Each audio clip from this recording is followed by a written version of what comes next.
बिस्मिल्लाहिर्रहमानिर्रहीम, अस्सलाम वालेकुम नाज़रीन। आप यूट्यूब चैनल देख रहे हैं, मैं इमरान खान हूँ। जो ज़ुल्म है ना, हद से बढ़ता है तो फिर मिट जाता है, और इसको तो शायरों ने भी ऐसे ही बयान किया है। तो ज़ुल्म हद से बढ़ रहा था, यानी अरशद भाई का कत्ल, सहाफ़ियों को पाकिस्तान से जाना पड़ा, FIRs हो रही हैं लगातार। अब FIRs में आज गिन रहा था, साबिर शाकिर भाई को 9 मुकदमात का सामना है।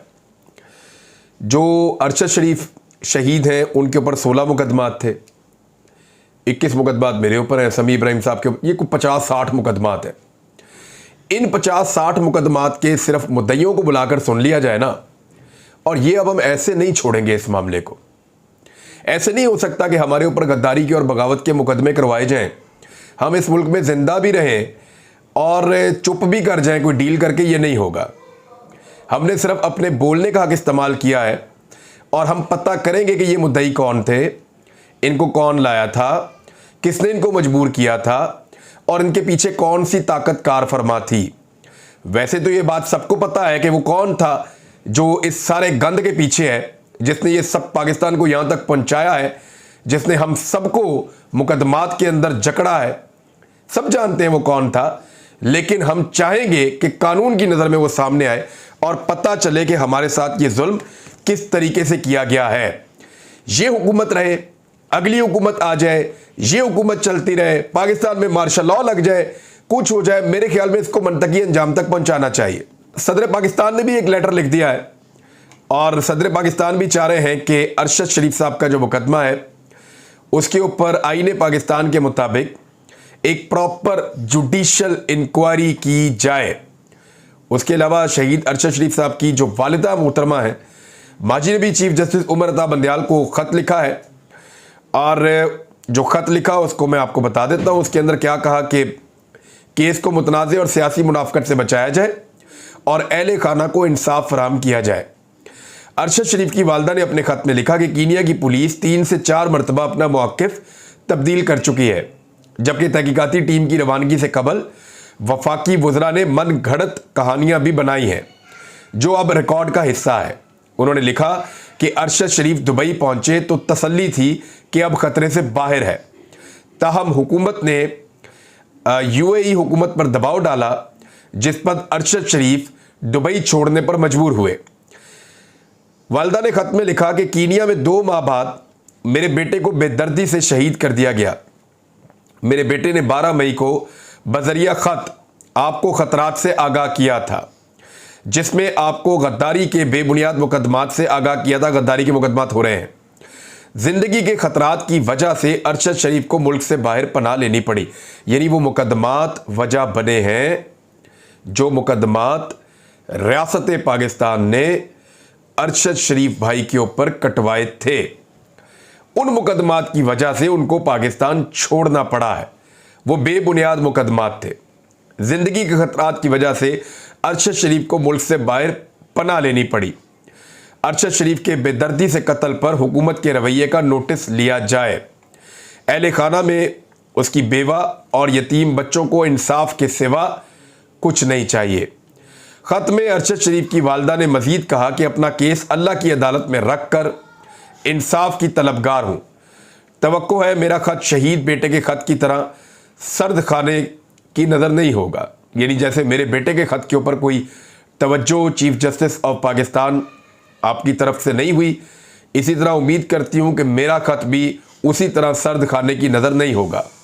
उम्मीद करती हूँ कि शोहदा के अहले खाना और सहाफ़ी बरादरी का गम व गुस्सा फरामी इंसाफ से ही कम होगा। अब सहाफ़ी बरादरी में गम व गुस्सा तो है कि अरशद भाई को पाकिस्तान से जाने पर मजबूर किया गया, और रियासत पाकिस्तान ने किया। वो रियासत से खौफजदा थे।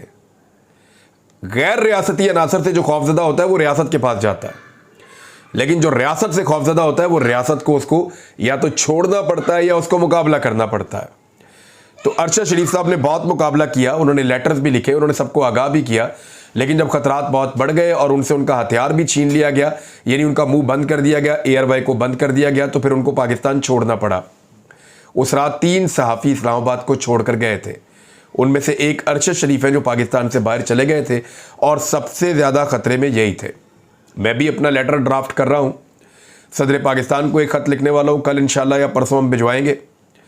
और साथ ही साथ साबिर शाकिर साहब भी इसके ऊपर काम कर रहे हैं, समी इब्राहिम साहब भी इस पे काम कर रहे हैं, मोहित पीरजादा साहब भी इस पे काम कर रहे हैं।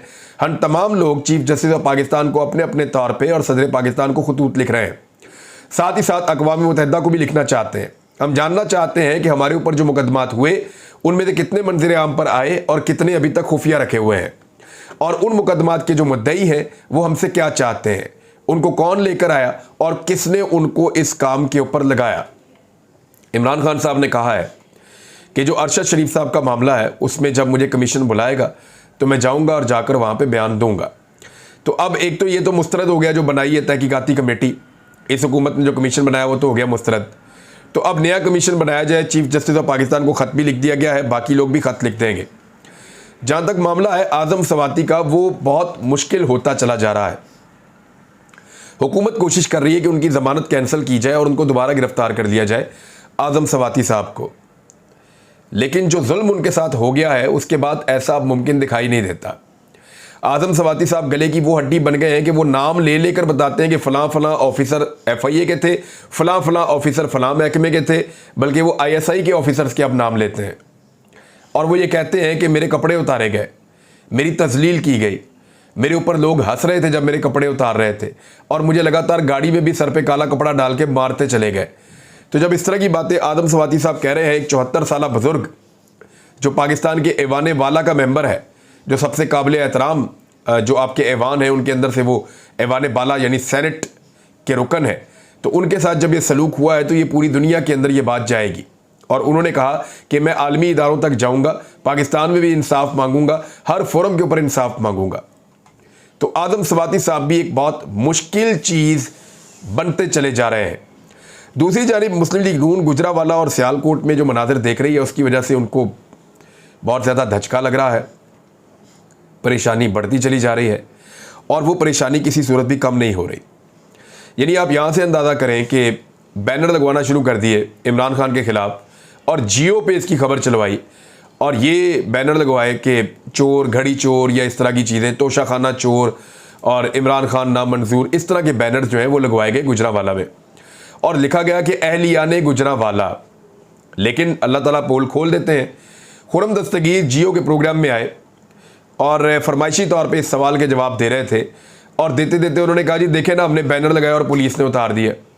यानी उनके अपने मुंह से सच निकल गया कि ये बैनर्स गुजरावाला के शहरियों ने नहीं लगाया, गुजरावाला के शहरियों ने इमरान खान को मुस्तरद नहीं किया, बल्कि ये बैनर्स PMLN के जो पार्टी के ओहदेदारान हैं उन्होंने साजिश के तहत उस शहर के अंदर लगवाए, जिनको इमरान खान के पहुंचने से पहले कारकुनों ने उतार के फाड़ के फेंक दिया। अब इसके ऊपर वो कह रहे हैं देखिए जी हम लगा रहे थे और वो उतार रहे थे, कितनी ज़्यादती उनके मुंह से निकल गया, और फिर वो पकड़े गए, उनका झूठ पकड़ा गया, उनका झूठ बेनकाब हो गया। अब आ जाए इस बात की तरफ कि इमरान खान साहब और हुकूमत के मुज़ाकरात। देखिए अगर कोई मुज़ाकरात होने हैं ना तो वो ऐवान सदर में होने हैं। मैं आपको ख़बर दे देता हूँ कि सदर पाकिस्तान के साथ बात होगी, जिसकी भी बात होगी, और सदर पाकिस्तान के साथ बात करेंगे एस्टेब्लिशमेंट के लोग, और ये हकीकत है। एस्टेब्लिशमेंट से बाहर तो चीज़ें जा नहीं रही। सियासतदान इस वक्त ज़िद में आए हुए हैं कि इलेक्शन हमने करवाने ही नहीं, और वो ये देख रहे हैं कि इलेक्शन में उनकी हार है, तो एक इलेक्शन हारने की कीमत ये अदा करनी पड़ेगी। यानी अगर आपने सियासतदानों ने चीज़ें तय करनी है, मेच्योरिटी साबित करनी है, तो उसकी कीमत एक इलेक्शन हारना पड़ेगा 13 जमातों को मिलकर, क्योंकि इमरान खान साहब इलेक्शन तो हारने वाले नहीं हैं, तो इसलिए इलेक्शन करवाना नहीं चाह रही 13 जमातें। और इलेक्शन जब नहीं करवाना तो बातचीत से भागना है, तो फिर बातचीत किसने करनी है?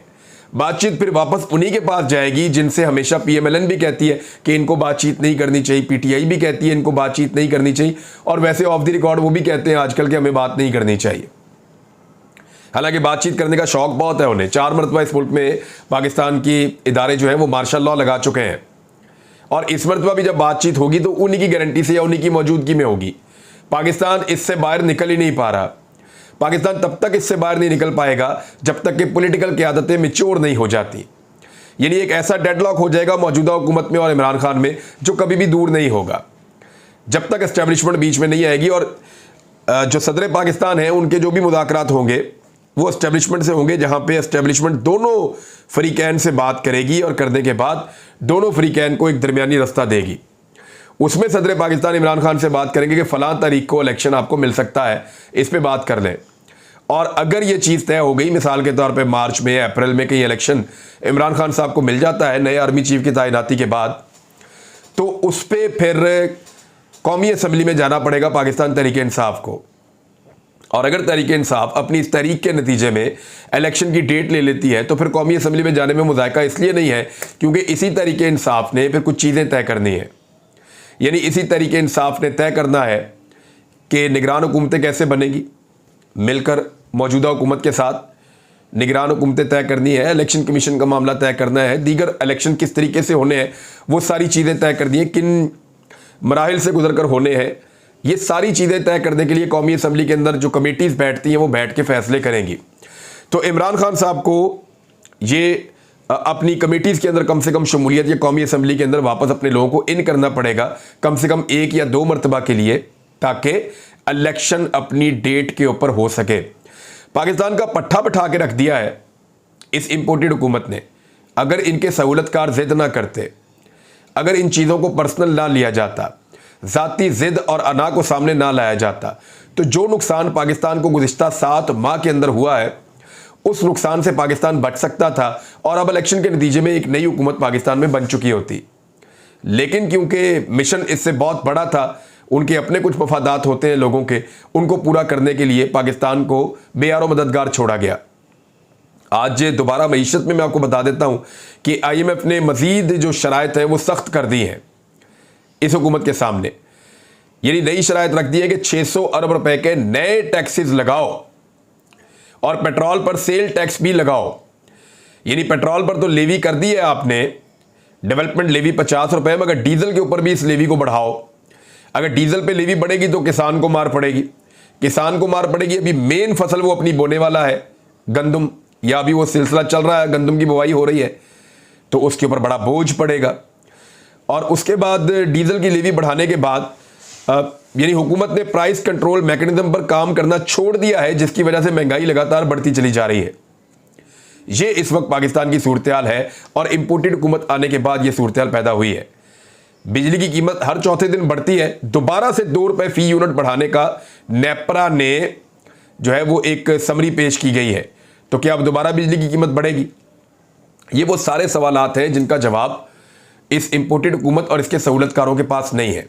अगर पहले इलेक्शन करवाते तो पाकिस्तान इस अजाब में ना आता, लेकिन अब क्योंकि इलेक्शन नहीं करवाए और लोग इस हुकूमत को मान नहीं रहे, इस हुकूमत की बात को मान नहीं रहे, सरमायाकारी पाकिस्तान की आदी हो गई है।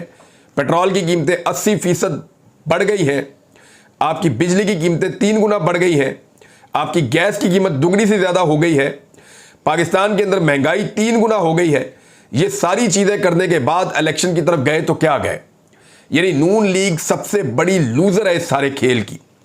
नून लीग जिन्होंने ये खेल खेला था, उन्हें लगा इमरान खान गैर मकबूल है, हम हुकूमत में आएंगे, चीज़ों को कंट्रोल करेंगे, NRO 2 मुकम्मल होगा, दोबारा इलेक्शन लड़ेंगे, फिर हमारी हुकूमत आ जाएगी। सबसे बड़ी लूजर इसमें नून लीग बनती चली जा रही है। उनके जो मजबूत हब थे इमरान खान इस वक्त उनको छीन रहे हैं और वहां पे उनकी तहरीक चल रही है।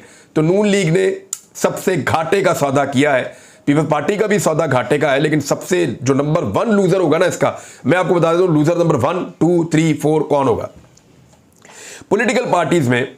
यानी सबसे बड़ा लूजर तो पाकिस्तान के इदारे ही होंगे ना, जिनकी अपनी क्रेडिबिलिटी को फर्क पड़ता है ऐसे कामों के बाद। लेकिन नंबर 1 लूजर पॉलिटिकल पार्टीज में नून लीग है, जिसको इतना डेंट पड़ेगा। वो हुकूमत बनाने जा रहे थे अगली मरतबा, अब इलेक्शन जीतना, इलेक्शन लड़ना मुश्किल हो गया है। दूसरे नंबर पे जो सबसे बड़ी लूजर जमात बनेगी वो MQM बनेगी। कराची के अंदर जो नया सर्वे आया ना, उसमें जनरल इलेक्शन के लिए इमरान खान के लिए नंबर 1 पार्टी PTI करार पाई है कराची में सर्वे के मुताबिक, और बल्दियाती इंतखाब के लिए दूसरे नंबर पे पीपल्स पार्टी लोगों की चॉइस आई है। MQM चौथे और 5वें नंबर पे है, ना पहले पे, ना दूसरे पे, ना तीसरे पे, चौथे और 5वें नंबर पे MQM खड़ी है कराची के अंदर। ये हालत हो गई है MQM की। तो पहले नंबर पे सबसे बड़ी लूजर नून लीग, दूसरे नंबर पे MQM, तीसरे नंबर पे मौलाना फजलुर रहमान की जमात। मौलाना फजलुर रहमान साहब की जमात ने शेरानी साहब को खो दिया, जिससे बलूचिस्तान के अंदर उनकी ताकत तकरीबन खत्म हो गई। खैबर पख्तूनख्वा में अपने कीमती लोगों को खो दिया। मौलाना गुल नसीब उनमें से एक हैं, दीगर और बहुत सारे साथी हैं। और उनकी जमात में ना सिर्फ दरारें पड़ी बल्कि वो कमज़ोर हुई और अब अगले इलेक्शन के लिए उनमें वो दमखम बाकी नहीं है मौलाना साहब में। तो जितनी सीटें वो पहले जीते थे और कह रहे थे, परेशान हो रहे थे कि इतनी कम क्यों जीता हूं, उससे भी कम होने जा रही है। Number 1 Noon League, number 2 MQM, number 3 Fazlur Rahman, इन्होंने बहुत लूज किया है। और पीपल्स पार्टी डिपेंड करता है कि सिंध में इमरान खान कितना अंदर तक जाते हैं। अगर तो वो सिंध में घुसते हैं और मेहनत करते हैं तो सबसे बड़ी लूजर पीपल्स पार्टी भी हो सकती है। लेकिन अब तक की इतला के मुताबिक, अब तक के जो अदाद शुमार हैं या ग्राउंड रियलिटीज है, उनके मुताबिक पीपल्स पार्टी, ANP और ये सब चौथे नंबर पे है। तो PMLN ने इस खेल में बहुत कुछ लूज कर दिया है। नाज़रीन, अब तक के लिए इतना ही। अपना ख्याल रखिएगा, अपने इस चैनल का भी। मुलाकात होती है अगले व्लॉग में। अल्लाह हाफिज़।